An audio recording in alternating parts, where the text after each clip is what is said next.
আমাদের এমপিদের একটা টিম আসছে, তারাও কিছুক্ষণ আগে পৌঁছাবেন ওখানে। অন্য পার্টির লোকেরাও যাচ্ছেন। সারা সমাজ আছে চিন্তিত, দেশের লোক চিন্তিত। সন্দেশখালীতে যে ঘটনা ঘটেছে, বিশেষ করে মহিলাদের সঙ্গে যে ব্যবহার হয়েছে, তারা নিজের মুখে বলেছেন এটা কোনো সভ্য সমাজে হয় না। সে নিয়ে সবাই চিন্তিত, তার জন্য আন্দোলন চলছে। আমি এখানে আমার যারা এই এলাকার কর্মী আছেন, যারা এই পরিস্থিতির সঙ্গে বহুদিন লড়াই করছে, কারণ আমিও বহু বছর থেকে এখানে আসি, তাদের সঙ্গে কথা বলতে তাদের মনোবল বাড়াবার জন্য বারবার হয়েছে। গত বিধানসভা নির্বাচনের পরে এরকম বহু জায়গায় হয়েছে, সখানেক মহিলার উপর অত্যাচার হচ্ছে, কোনো এফআইআর নেয়নি। আমরাও গেলে এফআইআর নিতে যাইনি, পরে সিবিআই ইনকোয়ারিতে সিবিআই অফিসার এসে তার এফআইআর করেছেন। ইচ্ছে দুঃখজনক কি হবে, আর এটা পশ্চিমবঙ্গের ফ্যাশন হয়ে গেছে। যত দুষ্কৃতিকারী সমাজ বিরোধী তারা মমতা ব্যানার্জির সঙ্গে আছে, তার ঝান্ডার তলায় থেকে এখানে অপকর্ম দল, সেই এমএলএ এমপিরা সেই মমতা ব্যানার্জি কোথায়? নিজের এখানে বাড়ির পেছনে যখন এই ধরনের মহিলাদের উপর অমানবিক অত্যাচার চলছে, যেখানে আইন কানুন বলে কিছু নেই, দুষ্কৃতকারীরা দাপিয়ে বেড়াচ্ছে, সেখানে না টিএমসি আসছে, না কোনো প্রতিনিধি দল আসছে, না মমতা ব্যানার্জি সেখানে যাচ্ছে। আরে কাউকে যেতে দেবেন না, আপনি গিয়ে কমপক্ষে তাদের কথা শুনুন। এখন তাদের চরিত্র টানাটানি হচ্ছে, বলা হচ্ছে তারা বাইরের লোক, অন্য সংগঠনের ঘাড়ে দোষ চাপানোর চেষ্টা হচ্ছে, কিন্তু যারা দোষী তাদেরকে আড়াল পক্ষে বলবেন, টেস্টের পক্ষে বলবেন, এই ধরনের যত দুষ্কৃতকারী আছে তার পক্ষে বলবেন, কারণ এরাই তার পার্টির লোক, এরা তার আপনজন। এখানকার সাধারণ মানুষ যারা ভোট দিয়ে জিতিয়েছে তারা এখন তার পর হয়ে গেছে, তাদের সুখ দুঃখে উনি থাকেন না। এখন মনে পড়লো 5 বছর যখন শেষ হয়ে গেল লোকসভার মেয়াদ, তখন পদত্যাগ করে নাটক করতে গেছে। ওনারা ড্রামা করেন, সবসময় ড্রামাই করেন। যদি কেউ মনে করে তারা সুখে দুঃখে থাকবে, তাদের সঙ্গে ভোট দেয়, তাহলে ভুগতে হবে।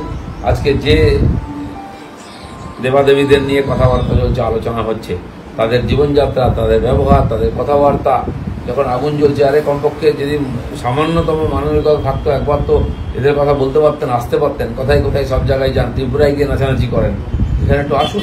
পালন করছেন, তাকে তো লোকে খুঁজে পাচ্ছে না। তিনি বয়ফ্রেন্ডকে নিয়ে ঘুরে বেড়াচ্ছেন, তিনি ভ্যালেন্টাইন ডে করছেন, তিনি চকলেট ডে, তিনি ডগ ডে কি পালন করছেন। আর এখানকার মানুষদের জন্য একদিন তো কালা দিবস পালন করুন। যে মহিলারা আপনাকে ভোট দিয়েছেন আশা নিয়ে, আপনার মুখ দেখে, সে মহিলারা অত্যাচারিত হাহাকার করছেন, তাদের মান সম্মানের টানাটানি চলছে, গুন্ডারা তাদেরকে ছেড়ে খাচ্ছে, তখন তিনি মুখ বন্ধ করে বসে আছেন।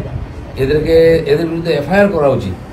আমার তো মানে হুলিয়া জারি করা উচিত এখানকার এমএলএ এমপির বিরুদ্ধে, যারা মানুষের ভোট নিয়ে পালিয়ে বেড়াচ্ছে। বাকিদের নদী পার করতে দেয় না শাহজাহান, মন্ত্রীদেরও ফিরিয়ে দিয়েছে। তো সেই কর্মীরা যারা লড়াই করে সাধারণ মানুষের সঙ্গে আছেন, আমি তাদের সঙ্গে দেখা করতে এসেছি। ওখানে বৈঠক সম্ভব নয়, তাই এখানে এক জায়গায় সব কর্মীদের ডেকেছি, আমি কথা বলবো তাদের সঙ্গে। বহুদিন যাতায়াত আমার, তাদের সুখে দুঃখে। এখানকার নেতা আমাদের বিকাশ সিং, তাকে অ্যারেস্ট করে রাখা হয়েছে।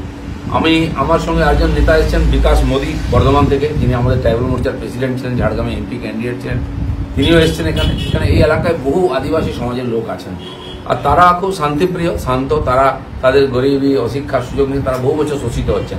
সেই সমাজের সঙ্গে দেখা করেছেন। রায়গঞ্জের ওখানে আর চোপড়াতে, সেখানে মানুষ বেরিয়ে এসতো, কিন্তু তাদেরকে কেস দিয়ে মারপিট করে বন্ধ করে দেওয়া হয়েছে। একাধিক জায়গায় হয়েছে, কিন্তু আমার মনে হয় বেশি দিন আটকাতে পারবেন না। পুরো পশ্চিমবাংলায় এরকম দগদগে ঘা হয়ে গেছে। আজ হোক কাল হোক এই সরকারকে যেতে হবে, আর মানুষ নির্ভয়ে বেরিয়ে এসে প্রতিবাদ করবে, আমরা তার সঙ্গে থাকবো। আমাদের ভিডিও ভালো লাগলে লাইক এবং শেয়ার করুন। কমেন্ট সেকশনে গিয়ে জানান আপনাদের মতামত। আরও ভিডিও পেতে আমাদের চ্যানেল সাবস্ক্রাইব করুন এবং প্রতি মুহূর্তে খবরের আপডেট পেতে প্রেস করুন বেল আইকন।